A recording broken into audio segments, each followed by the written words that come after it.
가깝다, 친하다고 자리 주면 최순실 된다. 이거 누가 이야기한지 아십니까? 잘은 모르겠지만은 그런 경우가 김건희 씨를 포함한 지난 정권에서 많이 있었던 일이다 하는 것은 기억하고 있습니다. 김건희 씨를 포함한 지난 정권에서 많이 있었던 일이다 하는 것은 기억하고 있습니다. 예, 수고 많으십니다. 작년에 노벨 경제학상 수상자 데런 S. 모글루 또 제임스 로빈슨 교수가 가장 빈곤했던 대한민국이 오늘날 같은 경제적 부를 이룰 수 있었던 데는 두 명의 대통령의 철학에 대해서 언급을 한 바 있습니다. 역대 대통령 중에 누군지 아세요? 네, 지금 PPT를 통해서 보고 있습니다. 예. 이승만 대통령이 시장 경제 체제를 도입했던 것. 독재자의 오명은 있지만 박정희 대통령이 포용적 경제 제도를 실천했던 것을 주요 원인으로 꼽고 있습니다. 포용적 경제 제도가 어떤 의미인지는 우리 총리님 아십니까? 설명해 주시죠. 예. 시장의 잠재를 우선 활용할 수 있어야 되고 기업의 기술 혁신, 기업의 투자 활동 의욕 고취, 그리고 인재 육성에 투자하고 누구에게나 성장의 동기를 제공하는 그런 경제 제도를 말합니다. 자유민주주의 시장 경제 체제에서 기업은 불확실한 미래임에도 불구하고 자신이 갖고 있는 자본을 투자해서 고용을 창출하는 소중한 주체입니다. 근로자는 귀한 노동력을 제공해서 경제를 활성화시킬 수 있는 그런 역시 주체이기도 합니다. 노사가 상생해야 되는데 지금 현재 이재명 정부는 너무 노조 편향적이지 않나 하는 그런 생각을 지울 수 없습니다. 최근에 논란이 되고 있는 불법 파업조장법, 노란봉투법에 대한 총리님의 소견은 어떻습니까? 평가를 하신다면? 네, 아까 의원님께서 말씀 주신 이승만, 박정희 두 분을 포함해서 역대 대통령들이 다 여러 측면에서의 공과나 비판이 있지만은 큰 틀에서 현재 경제를 이뤄내는 방향에서 노력들을 해왔고 그것이 축적되어 왔다고 봅니다. 이번 노란봉투법도 그렇게 성장해온 한국 경제가 노사관계에 있어서 한 단계 성장하는 측면에서 오랫동안 진행되었던 논의를 바탕으로 해서 저희가 이루어낸 것이기 때문에 아마 의원님을 포함해서 여러 가지 우려나 이런 것들이 있지만은 저희들이 잘 또 조정해서 한국 경제 성장의 또 하나의 토대가 될 것이다 이렇게 보고 또 기대하고 지금 우리 있습니다. 총리님께서는 대한민국의 노동관계법이 근로자의 이익을 착취하는 그런 구조라고 생각하십니까? 현재 이 시점에. 그렇게 일률적으로 말하기는 어렵고요. 이미 1970년대 이후에 노동자들의 지난하고 오래되고 또 계속적인 어떤 권익 투쟁과 그리고 우리 사회의 민주적 발전 속에서 우리 법과 제도가 발전해 온 거 아니겠습니까? 그러니까 그런 방향으로 계속되고 있기 때문에 지금 전체 법 제도가 다 착취적이다 이렇게 현재 노동관계법은 기업을 형사 피의자로 만드는 규정들이 난무하고 있고 노조 친화적이라기보다는 너무 노조 편향적이에요. 이번 노란봉투법 통과로 인해서 기업들은 어떤 평가를 하고 있습니까? 기업의 손에는 쇠사슬을 묶고 노조의 손에는 쇠망치를 들려주고 있다. 탄식하고 있습니다. 다음 화면 좀 봐주세요. 이게 뭐죠? 2018년도 지방선거 때 민주당 지도부가 전북에 지원 유세를 나갔는데 제가 예전에 대정부질에 또 이야기를 했지만은 민주노총이 민주당 지도부에게 이렇게 묻습니다. 어디 버르장머리 없이 개가 주인을 물어? 납득이 됩니까? 민주노총 관계자가 민주당 지도부에 어디 버르장머리 없이 개가 주인을 물어? 이렇게 질타를 하고 있습니다. 어떻게 보세요, 이거? 의원님께서 지금 이제 하나의 예를 사례로 이렇게 사진으로 보여주셨는데요. 노동이든 또는 기업이든 극한적인 케이스가 있는 것 아닙니까? 왜 민주노총 관계자가 민주당 지도부에 왜 버르장머리 없이 개가 주인을 무냐고 질타를 하는 이 상황이 납득이 되세요? 저는 민주당의 상부 조직이 민주노총입니까? 민주노총의 하수인이 민주당입니까? 그렇지 않잖아요. 당시 민주당 지도부에 있던 추미애 대표, 현재 추미애 의원은 누구보다 잘 알고 계실 겁니다. 노랑봉투법의 통과도 사실상 따져보면 민주노총의 여러 가지 의견에 손을 들어준 그런 법이고 기업들에게는 쇠사슬을 묶고 한국을 떠나가게 만드는 그런 법이라고 생각합니다. 그렇기 때문에 이제 국회 다수를 차지하고 있는 민주당에서는 저는 반드시 보완 입법이 필요하다. 사용자와 노동쟁이 대상의 범위를 명확하게 해줘야 되고 노동자들이 사업장 시설을 점거해서 파업하는 것은 금지를 시켜줘야 됩니다. 그리고 파업 시에는 대체 근로를 확실하게 허용을 해줘야 그나마 어느 정도 균형을 맞출 수 있다고 보는데 여기에서는 총리님 어떻게 생각하시죠? 의원님 말씀 주신 꼭 보완 입법의 형태는 아니더라도 한편에서는 오해, 또 한편에서는 조금 과장, 또 한편으로는 불확실성에서 생기는 여러 가지 현장에 문제가 있을 수 있다는 것을 저희는 충분히 이해하고 인정합니다. 그래서 그런 것을 포함해서 저희들이 TF 또 매뉴얼을 만드는 과정을 거치겠습니다. 기업들의 목소리에 귀를 좀 기울여주세요. 일단 이따가 다시 한번 질의할 때 모시도록 하겠습니다. 경제부총리 나오세요. 불법 파업 조장법이라고 불리는 노란봉투법 통과 이후에 대한민국 전 산업에 걸쳐서 지금 현재 노동쟁이 파업이 지금 벌어지고 있어요. 표 한번 봐주시죠. 자동차, 현대, 기아 전부 파업입니다. HD 현대, 조선 3사 총파업, 철강 사용자 고소, IT 역시 사용자의 직접 교섭 요구하고 금융은 총파업을 예고하고 있어요. 방산도 방산기업 파업 금지법은 위헌이라는 기자회견을 하고 있습니다. 에너지 분야도 마찬가지입니다. 현 정권이 관세 협상의 성공 포인트라고 자랑했던 마스가 프로젝트도 사실상 노조들이 배를 띄우기도 전에 지금 파업을 하고 있기 때문에 좌초가 우려됩니다. 조선산업도 위험해요. 특히 원하청 직원 비율이 1대5인 중형 조선소의 경우에는 이런 식으로 원청기업이 하청기업의 임금 교수에 일제히 나서야 된다면 저는 심각한 경영 환경 악화가 예상된다. 이렇게 보고 있습니다. 우리 부총리님 어떻게 진단하세요?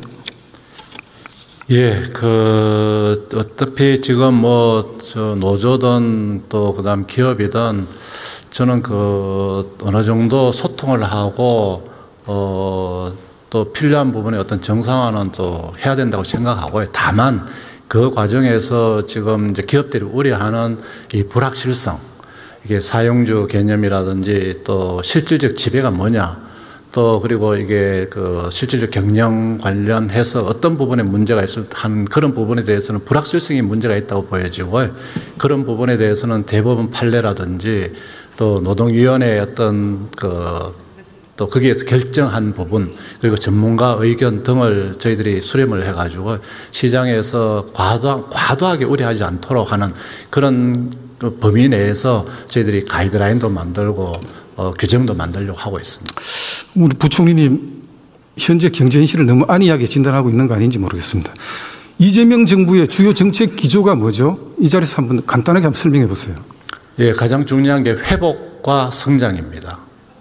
이렇게 말씀드릴 수 있고 왜 그러냐 하면은 단기적으로 이 한국 경제가 너무 어렵습니다. 그래서 이렇게 내버려 두면은 소상공인 자영업자 중소기업들 도저히 견딜 수가 없습니다. 그래서 이분들이 우선 당장 이 어려운 경제 환경에서 어쨌거나 견뎌내고 또 희망을 찾을 수 있게 하고 중장기적 또는 조금 더 가서는 결국은 한국 경제가 제대로 된 성장을 해야 됩니다. 그렇지 않고는 이 어려움을 극복하기 어렵다 하는 그런 측면에서 회복, 그다음에 성장 이렇게 제가 말씀드리고 싶습니다. 말씀 잘하셨는데 성장? 네. 기업이 지금 보따리 사고 해외로 도피를 하고 있는데 어떻게 성장하죠? 젊은 사람들을 위한 좋은 일자리를 어떻게 창출합니까? 여기 한번 보세요. 현재도 삼성, SK, LG, 현대, 한화, LS, 효성, 한국타이어 이미 현재도 외국에 투자를 해서 건설하려고 하고 있는데 문제는 앞으로도 더 한국을 빠져나가겠다는 겁니다. 통계상으로 보면. 금년도 상반기에 우리 국내 기업의 해외 신규 법인 설립이 63.8% 급증했어요. 왜 그럴까요? 한국의 기업 환경이 너무나 악화되어 가고 있기 때문에 보다 기업 활동이 자유롭게 보장된 해외에 지금 눈길을 돌리고 있는 겁니다. 문재인 정부 때 이야기하는 거예요? 주한미국 상공회의소에서 어떻게 이야기했죠? 암참에서 노란봉투법에 대해 가지고 한국의 경영 환경과 투자 매력도를 저하시킬 수 있는 굉장히 우려되는 법이다. 이렇게 진단하고 있습니다. 주한유럽 상공회의소는 우리 철수할지도 모른다. 이렇게 이야기하고 있어요.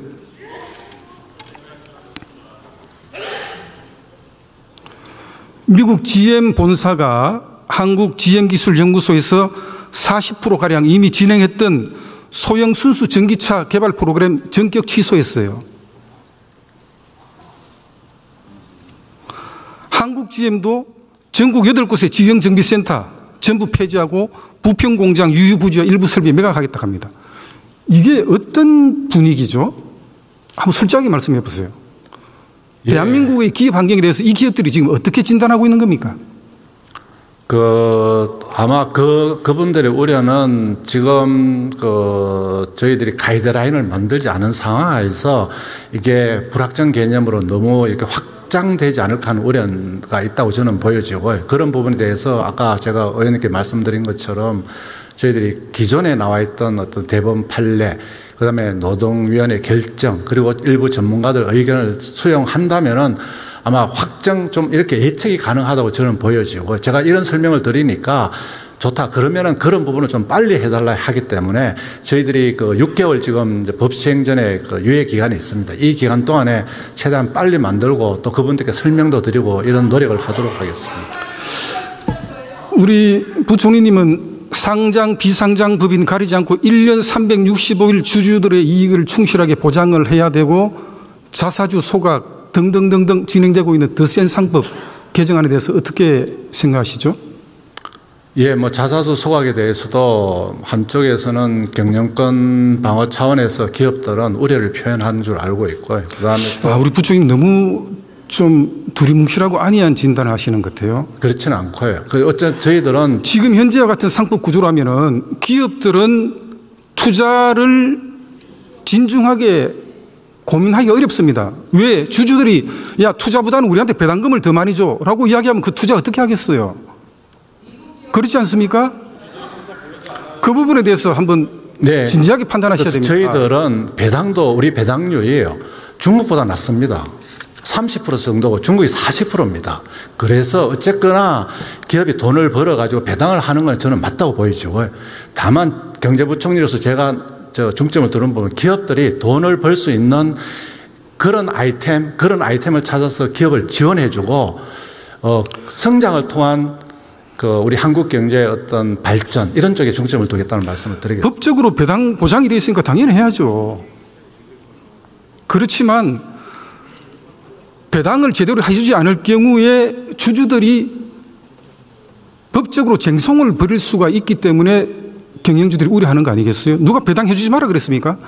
상법 개정안 때문에 그런 환경이 너무나 지금 주주들 입장에서 보장이 되어 있는 상태이기 때문에 경영주들이 기업을 더 키우기 위한 그런 투자 판단을 하기 어렵다는 겁니다. 그런 부분에서 심각하게 고민을 해야 됩니다. 그러니까 부평 GM이 철수한 군산 지금 어떻게 되는 줄 알아요? 전국에서 빈집이 가장 많은 데가 군산입니다. 2위가 여수예요. 지금 외국계 한국 GM 빠져나가고 석유화학, 철강산업까지 무너지면 전국에 여수, 포항, 울산, 경기, 충청, 영호남 가릴 것 없이 지역 경제가 완전히 초토화됩니다. 기업들이 일자리를 창출하지 못하고 주저앉는데 우리 젊은이들한테 좋은 일자리가 보장될 수 있겠습니까? 우리 젊은이들 가장 원하는 게 좋은 일자리 아니겠어요? 이런 경제 상황 좀 심각하게 판단을 해 주십사는 부탁 말씀 드리겠습니다. 예, 수고하셨습니다. 네. 총리님 다시 모시겠습니다. 베네수엘라의 차베스 마두로 정권이 했던 그 일들이 지금 대한민국에서 재현되고 있어요. 저는 누가 이런 시나리오를 쓰는지 모르겠습니다. 대법관 수 늘리고 언론에 재갈 물리고 복지수당 팡팡 뿌리고 세계적인 원유 대국이 몰락한 그 이면에 현재 지금 이 정부에서 계획하고 있는 그런 일들이 벌어졌었습니다. 거기에 대해서 우려하고 있는 분들에 대해 가지고 우리 총리님 한 말씀 해봐 주시죠. 우리나라의 문제를 해결하는데 꼭 굳이 외국의 사례를 들어서 이야기할 필요는 없을 것 같습니다. 아까 의원님께서 해외에 진출했던 여러 기업들, 해외에 진출한 공장들의 예를 쭉 말씀하시면서 그것이 저런 형태가 지속되면은 어떻게 하느냐 하는 우려를 주셨는데 해외 기업들이 진출한 것을 다 우리 경제 사정이 어려워서 탈출했다 이렇게 일률적으로 이야기하기는 어려운 것 같습니다. 그렇게 본다면은 지난 정부 시기에 다 윤석열 정권 견디기 어려워서 다 탈출했다 이렇게 우리가 얘기하면 그것도 조금 과하다고 말씀하시지 않겠습니까? 문재인 정부 때 이미 기업의 투자 환경이 너무나 악화됐는데 그다음 윤석열 정부 때 국회 제1당을 차지한 민주당에서 규제 완화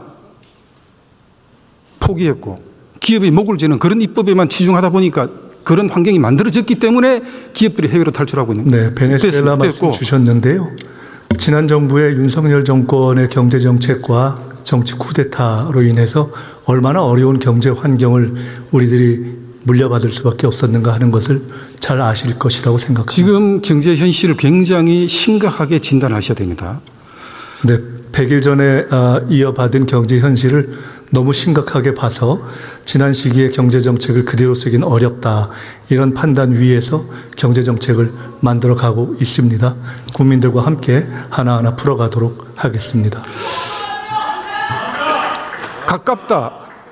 가깝다, 친하다고 자리 주면 최순실 된다. 이거 누가 이야기한지 아십니까?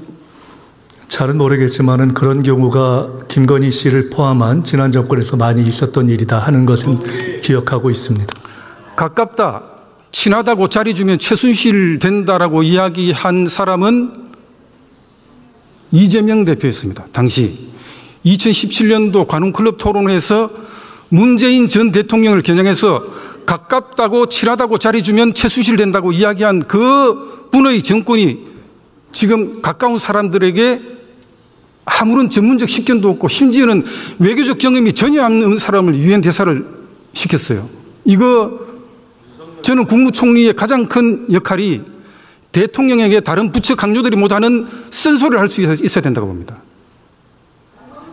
예, 네, 들어가시죠. 그렇게 하겠습니다. 지난 정부의 여당과 그리고 내각이 그런 쓴소리가 있었다면 지금과 같은 어려운 국가의 상황은 조금은 덜 수 있지 않았을까 하는 아쉬움을 가지고 있고 앞으로 함께 여야가 풀어갔으면 좋겠다 하는 생각을 가지고 있습니다. 두리뭉실하게 이야기하지 마시고 대통령께 고언도 하시고 진언도 하시고 그러세요. 수고하셨습니다.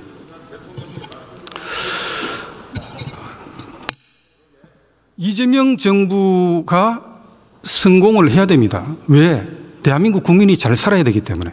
그렇지만 특정 진영의 이념, 노조의 이익을 최우선화하는 그런 편향적인 정책으로 가면 우리 대한민국 국민과 자식들에게 미래가 없습니다. 저는 지금 현재 이재명 정부가 대한민국의 국익과 대한민국의 자식 세대를 챙기는 그들에게 희망을 주는 그런 정권이 팀이나 잘하세요. 팀이나 잘해.